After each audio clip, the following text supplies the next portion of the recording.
आचार्य जी, बहुत डिप्रेशन में रहता हूँ, बहुत अत्यधिक डिप्रेशन में रहता हूँ। अपने काम को लेकर के बहुत तनाव में रहता हूँ। जैसे दुकान है, दुकान पर दिन भर झूठ बोलना पड़ता है, दिन भर जो काम करता हूँ उसमें मतलब बहुत तकलीफ़ है, और दुकान में मन ही नहीं लगता मेरा। कस्टमर आते हैं, ठीक, कभी कभी वापस कर देता हूँ, और आपको ही सुनता रहता हूँ 3-3 4-4 घंटे बीत जाते हैं। मेरा सर दर्द करने लगता है, लेकिन संतुष्टि नहीं मिलती, सुनता रहता हूँ। तो ये चीज़ मतलब भीतर बहुत छटपटाहट है आचार्य जी, कैसी है मैं समझ नहीं पा रहा हूँ, क्या है। किस बात की छटपटाहट है? सत्य चाहिए। प्रेम नहीं है, प्रेम नहीं है जीवन में, जीवन में बोध नहीं है, जीवन में मुक्ति नहीं है, यही छटपटाहट है आचार्य जी। वो क्या है जो चाहिए? सत्य। हाँ, प्रेम चाहिए, मुक्ति चाहिए। अच्छा, इन दोनों में से किसी एक का चुनाव करना हो तो क्या चाहिए, प्रेम या मुक्ति? प्रेम, प्रेम चाहिए। कोई ऐसा नहीं है जिससे मैं अपने दिल का हाल सुना सकूं, कोई ऐसा नहीं है।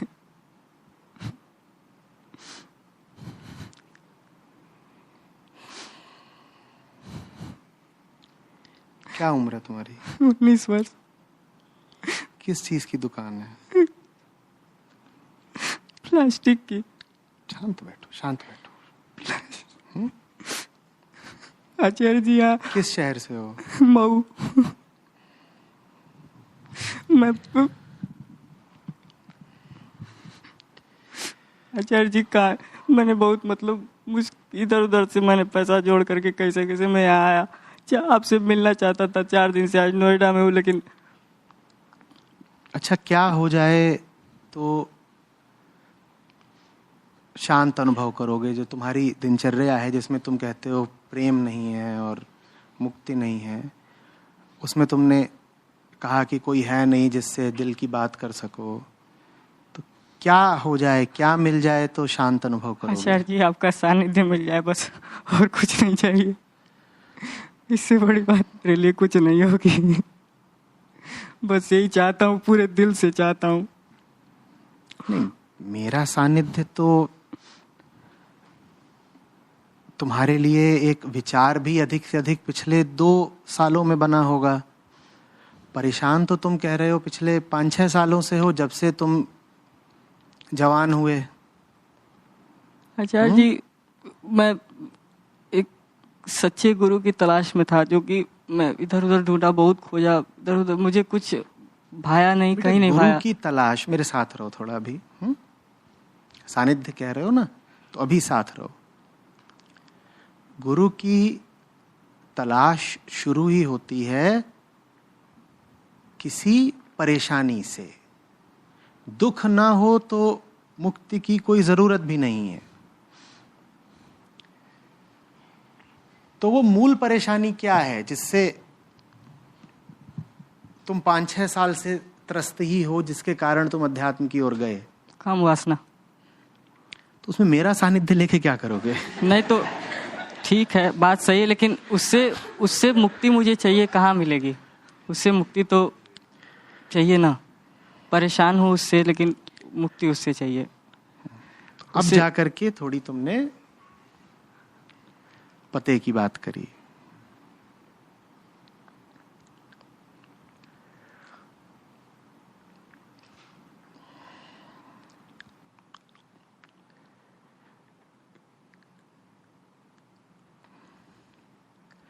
काम वासना नहीं किसी को परेशान करती।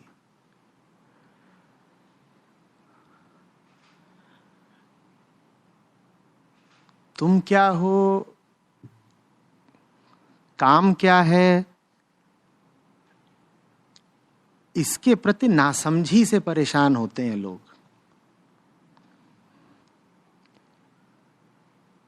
काम वासना कहो कि परेशान कर रही है तुम्हें, ये वैसा ही है जैसे कोई कहे कि मेरा बायां अंगूठा मुझे बहुत परेशान करता है। अंगूठा तो अंगूठा है, जैसा उसे प्रकृति ने बना दिया वैसा वो है। ये अंगूठा, ये क्या करेगा? इसकी कोई मंशा नहीं है तुम्हें परेशान करने की। ठीक उसी तरीके से देह है। देह कोई स्टैटिक एंटिटी थोड़ी ही होती है, बिल्कुल थमी हुई, रुकी हुई, जमी हुई, फ्रोजन इकाई नहीं होती है। आमतौर पे जब तुम कहते हो देह, तो तुम्हारे मन में एक तस्वीर आती है, एक छवि आती है ना? जैसे तुमने अपना चित्र लेके, अपनी फोटो लेके कहीं चिपका दी हो, तुम कहते हो ये मैं हूं। शरीर को लेके भाव ही ऐसा आता है जैसे कोई रुकी हुई चीज है। वो रुकी हुई चीज नहीं है। साफ होना चाहिए कि जितनी प्रक्रियाएं हैं देह की, वो भी देह ही हैं। तुम किसी की तस्वीर लगाओ जिसमें उसकी नाक है, तो क्या ये जाहिर सी बात नहीं है कि वो सांस भी ले ही रहा होगा भाई, कि नहीं ले रहा होगा? आप पासपोर्ट साइज फोटो लगाते हैं, उसमें नाक होती है कि नहीं होती है? नाक हटा के लगाते हैं, तो नाक है तो सांस चल रही होगी कि नहीं चल रही होगी? तो इसी तरीके से शरीर में बाकी कलपुर्जे भी हैं। काम वासना कोई इधर उधर की चीज नहीं है। जैसे तुम्हारी नाक है, वैसे ही काम वासना है। नाक फेफड़े से अलग है? नाक और फेफड़े सांस से अलग हैं? नहीं है ना? तो वैसे ही शरीर के जितने हिस्से हैं, सब अपना अपना काम करते हैं। वो सब संस्कारित हैं प्रकृति द्वारा अपना अपना काम करने के लिए। और शरीर के हिस्सों की जब बात हो रही है तो उसमें बाहरी हिस्से ही थोड़े आते हैं कि नाक, अंदरूनी हिस्से भी आते हैं। ये एक मशीन है जो पहले से ही एक मिशन लेकर के बैठी हुई है। हर मशीन का एक उद्देश्य होता है ना, क्या खाएगी, क्या पिएगी, क्या उसमें अंदर जाएगा, क्या उससे बाहर आएगा। ठीक। अब जैसे ये मशीन खाती है, इस देह को बचाए रखने के लिए, अपने आप को बचाए रखने के लिए, वैसे ही ये मशीन संस्कारित है अपने आप को आगे बढ़ाने के लिए, अपनी ही कई प्रतिलिपियां तैयार करने के लिए। अपनी ही कई प्रतिलिपियां तैयार करने के लिए। कुछ मामले में जैसे ये समझ लो फोटोकॉपियर जैसी हो, या किसी मैकेनिकल वर्कशॉप की डाई जैसी हो, कि जहां एक चीज रखी हुई है और उसी से मिलती जुलती कई चीजें वो पैदा करेगी, निर्मित करेगी। वो इसका काम है। फिर तुम हो, तुम जो इस देह से साझा हुए बैठे हो, तुम जो कहने लग जाते हो मैं ये देह ही तो हूं। अब तुम अगर ये देह हो तो तुम इसी देह के माध्यम से शांति खोजोगे, क्योंकि तुम देह बने ही अपनी अशांति में थे। मूल अशांति है अहम, इसीलिए उसे किसी न किसी का हाथ पकड़ना है। जैसे तुम कह रहे हो कि कोई चाहिए जिससे दिल का हाल साझा कर सके। अहम का नाम ही है मूल अपूर्णता, अकेलेपन का भाव, एक सूनापन, एक लोनलीनेस। तो अहम अब इस सूनेपन में, इस तन्हाई में किसी दूसरे को तो बाद में पकड़ता है, सबसे पहले किसको पकड़ता है? अपने ही देह को पकड़ता है। आप क्या सोचते हो कि आप अपना सूनापन मिटाने के लिए बस किसी आदमी औरत का ही हाथ थामते हो? ना, सूनापन मिटाने के लिए आप सबसे पहले किसका हाथ थामते हो? इस देह का। आप कहते हो ये मैं हूं। ये आपने एक गठबंधन करा है, मैं देह हूं। जड़ चेतन ग्रंथि कहते हैं इसको। चेतन जाकर के जुड़ गया है किससे? जड़ से। गांठ बांध ली है, ग्रंथि, गठबंधन हो गया। करा ही क्यों था ये गठबंधन? क्योंकि दुखी हो। अब गठबंधन कर लिया, अब दुखी हो। किसी को अपने घर ले आए। किसको घर ले आए? देह को। अब जिसको घर लाए हो उससे कुछ उम्मीदें भी होंगी। क्या उम्मीद है? कि उसी के माध्यम से पूर्णता मिलेगी। देह को घर ले आए हो, उसी के माध्यम से पूर्णता ढूंढते हो।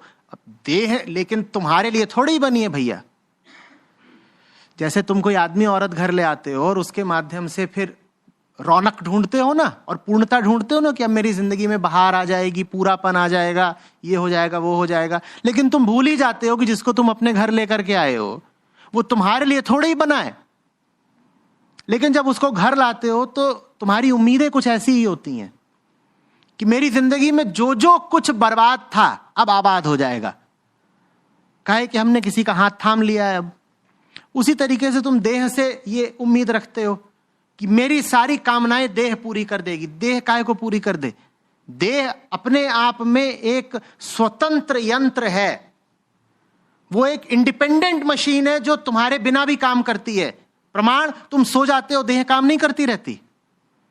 जब अहम गहरी नींद में होता है तब भी देह चलती रहती है कि नहीं?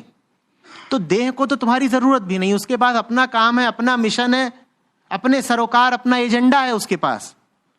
और तुम लगे हुए हो, चल ना तू मुझे शांति दे दे। काहे को दे दे? उसके पास अपना काम है। उसके पास जो एक काम है उसका नाम है काम वासना। काम वासना देह का अपना काम है। तुम काहे उलझ रहे हो उससे? हां, देह के माध्यम से तुम्हें वास्तव में वो मिलता हो जो तुम्हें चाहिए है, तो देह का वाजिब इस्तेमाल कर लो। दिक्कत काम वासना में नहीं है, दिक्कत है देह से मूर्खता पूर्वक उलझने में। तुम किसी से गठबंधन करो और उससे मांग करने लगो कि मुझे चांद तारे ले आकर के दे दे। भाई वो नहीं ला सकता। और ज्यादातर गठबंधनों में तनाव इसीलिए होता है ना, तुम चाह रहे हो कि वो तुम्हें चांद तारे लाके दे दे, और तुम चाह रहे हो कि वो तुम्हारी जिंदगी में बिल्कुल खुशियां भर दे। ना वो कर सकता है जो तुम चाहते हो, ना वो कर सकता है जो तुम चाहते हो। दोनों एक दूसरे से फिर परेशान है। यही रिश्ता अहम और देह का है। तुम देह से परेशान हो, देह तुमसे परेशान है। देह सोना चाहती है, तुम उसे कोच कोच जगा देते हो। देह को खाने के लिए सिर्फ सीधा सरल पौष्टिक खाना चाहिए, तुम अपनी वासना के चलते उसमें ठूस ठूस के मसाला भर देते हो और देह बर्बाद होती है।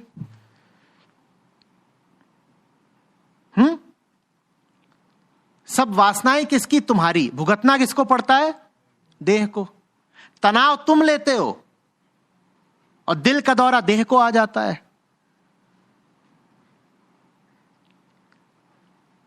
देह तुमसे परेशान है, तुम देह से परेशान हो। अपना और शरीर का सही रिश्ता तो समझो। और तुम जब अध्यात्म की आ रहे हो ना, तो तुम बिल्कुल वही काम कर रहे हो जो तुमने शरीर के साथ करा है। तुमने शरीर को पकड़ा है शरीर से एक नाजायज मांग करके। क्या मांग करके? मेरा सूनापन हटा दो। अब वही मांग तुम सब गुरुओं से कर रहे हो, मेरा सूनापन हटा दो। 3-4 से कर चुके हो, अगला नंबर मेरा है। जैसे देह तुम्हारा सूनापन नहीं मिटा पाई, वैसे ही मैं भी तुम्हारा सूनापन नहीं मिटा सकता, क्योंकि बड़े लोग बता गए हैं वो सूनापन है ही नहीं। जो चीज हो उसको तो मिटाया भी जा सकता है, जो हो ही ना उसको कैसे मिटाओगे? वो ये जो दीवार है, चलो इसमें जो लाल लाल धब्बे हैं इनको सबको साफ करो, और जब तक साफ नहीं करोगे मैं तुम्हें चैन नहीं लेने दूंगा। खड़े हो जाओ। ये जो दीवार है इसमें जितने ये लाल हैं सबको साफ करो। और साफ जब तक दिखाओगे नहीं कि साफ कर दिया, देखिए ये धब्बा था साफ कर दिया, तब तक मैं पीछे से कोंचता रहूंगा। तो अब क्या होगा तुम्हारा? अब तुम अभिशप्त हो जीवन भर कोंचे जाने के लिए। अगर लाल धब्बे होते तो तुम बच जाते। कैसे बच जाते? मिटा देते, बच जाते। पर जो है ही नहीं उसको मिटाओगे कैसे? अब तो मारे गए तुम। एक काल्पनिक सूनेपन को मिटाने के लिए तुम देह को परेशान कर रहे हो। उसी काल्पनिक सूनेपन को मिटाने के लिए तुम कबीर साहब के पास पहुंच गए, ओशो के पास पहुंच गए, और हर जगह जब विफलता मिली तो अभी मेरे पास आए हो। मैं कहां से जीत जाऊंगा भाई, बहुत छोटा आदमी हूं। जो तुम मांग रहे हो उसको कोई नहीं दे सकता तुमको। तुम एक ऐसे गड्ढे को भरने की कोशिश कर रहे हो जो है ही नहीं। बोलो कैसे भरोगे? तुम एक ऐसी बीमारी को मिटाना चाह रहे हो जो मात्र तुम्हारी कल्पनाओं में है। बोलो कैसे मिटाओगे? यहीं से तुम्हें नुस्खा भी मिल गया होगा। बीमारी नहीं मिटानी है, कल्पना मिटानी है। बीमारी काल्पनिक है, ये समझो बस। और वो बीमारी तुमको लगी कहां से है? वहीं से जहां से 13 की उम्र में सबको प्रेम रोग लगता है। फिल्में देखते होगे, आसपास तुम्हारे जो यार दोस्त होंगे उनके लफड़े चपड़े शुरू हो गए होंगे। तो बस और क्या किया है? छोटे शहर कस्बे से आ रहे हो, वहां तो सब गुलफाम है, काम धंधा किसी के पास कुछ है ही नहीं, जिसको देखो वही आशिक है, समय की कोई कमी नहीं, दिन 24 नहीं 48 घंटे का होता है। चाय की दुकान पे बैठे हैं, चौराहों पे खड़े हैं, नई नई मूछें आ रही हैं। उस उम्र में तो सब लगती हैं सांवली सलोनी। आहा, तब से त्रस्त हो, यहां पे आकर अध्यात्म की बात कर रहे हो, कह रहे हो सत्य चाहिए। सत्य थोड़ी चाहिए तुम्हें, सत्यवती चाहिए।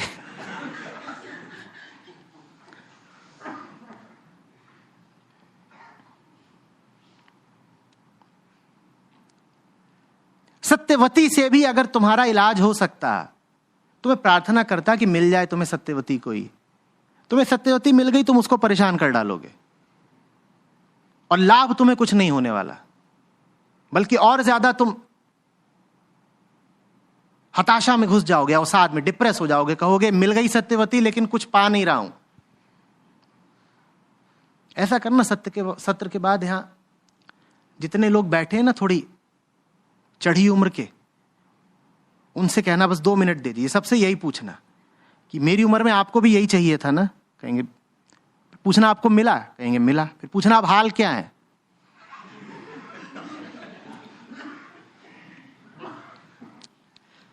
तुम इस बात पर बेहाल हो कि तुम्हें मिल नहीं रहा। जिनको मिल गया है उनका भी तो हाल पूछो ना कि उनका क्या। जो तुम्हें चाहिए ही नहीं उसको पाकर भी तुम्हें क्या मिल जाना है, और जो तुम्हें चाहिए है उसका तुम्हें कुछ अंदाज नहीं, उसकी ओर तुम्हारा बिल्कुल ध्यान नहीं। ये जो तुम हरकत कर रहे हो कि 4 दिन से यहां पर आकर के बैठ गए हो, ये तो बिल्कुल ही, माफ कर देना लेकिन सड़क छाप आशिकों वाली हरकत नहीं है कि उसके शहर पहुंच गए और 4 दिन से इंतजार कर रहे हैं गोरी कब दीदार देगी। वैसे ही तुम स्टॉकिंग कहते हैं भाई इसको, मानवाधिकार उल्लंघन का मामला बन जाएगा। और बहुत लोग करते हैं, यहां सामने आकर के सड़क पे घूम रहे हैं, ये सब कर रहे हैं। मेरा निकलना दूभर हो गया है। गौर से देखो ना, सब लक्षण वही है बिल्कुल कि नहीं है? वही गले का रूंधना, जैसे जब प्रणय निवेदन करते हो प्रेयसी से तो उसके सामने जाते हो और गले में ही शब्द अटक जाते हैं, वैसे ही तुम यहां बात कर रहे हो तो हो रहा है। ये तुम गलत जगह गलत नंबर घुमा रहे हो। मामला खतरनाक है, यहां फंस मत जाना। अरे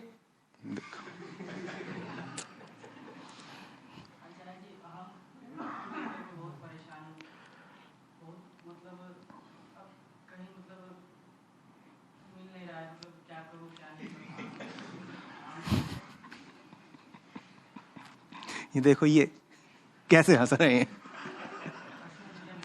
नहीं, हंसने दीजिए, उपहास नहीं कर रहे हैं। कुछ बात है जो वो समझ रहे हैं जो तुम समझ नहीं पा रहे हो ना। किसी का इरादा, जहां तक मैं समझता हूं, खिल्ली उड़ाने का नहीं है। तुम्हारी अनुभवी हैं, उम्र के उन पड़ावों से गुजरे हैं जहां पे तुम फंसे हो। इनसे बात करो और पूछना। 19 के ही तो हो अभी, इनसे सबसे पूछना थोड़ा सा। ये होता है, ठीक है, लेकिन इसके पार जाना पड़ता है भाई।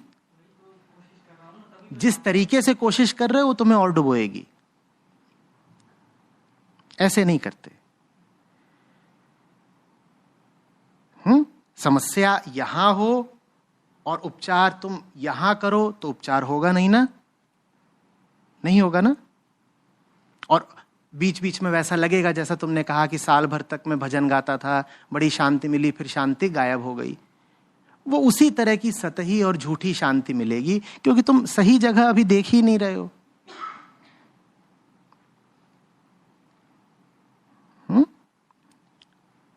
जीवन को एक समुचित उद्देश्य देना पड़ता है। ये जिस अपूर्णता के साथ हम पैदा होते हैं, सबसे पहले उसे जानना पड़ता है, ये जानने के लिए भी कि वो नहीं है। और इतना आसान नहीं है कि बैठे बैठे जान लोगे, बड़ी मेहनत करनी पड़ती है, आजन्म साधना करनी पड़ती है, सिर्फ ये समझने के लिए कि मेरी बीमारी झूठी है। बात मजेदार है। जीवन भर अपना उपचार करना पड़ता है सिर्फ ये समझने के लिए कि बीमारी तो है ही नहीं।